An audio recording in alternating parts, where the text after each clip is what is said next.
তো বন্ধুরা, আমি আজকে বাজারে গেছিলাম আমার বান্ধবীর সাথে। তো গিয়ে দেখলাম দোকানে একটা জিনিস ঝুলছে যেটা আমার পছন্দ হয়েছে আর আমি নিয়ে এসেছি আমার মেয়ের জন্য। তো চলো, আমার হাতে আছে, চলো দেখি ওকে সারপ্রাইজটা দিই, কেমন খুশি হই তোমরাও দেখতে পাবো। কি করছো মাম্মা তুমি?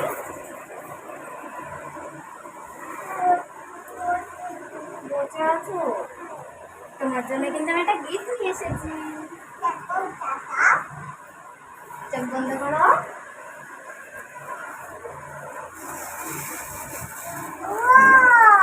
দেখো এর মধ্যে কি আছে। এরপর এমন করে ধরো,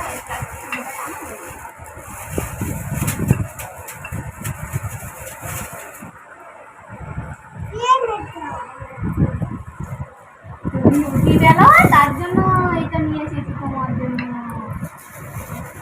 কেমন হয়েছে? ভালো হচ্ছে। খুব খুশি তুমি? পছন্দ? কি করে এটাতে?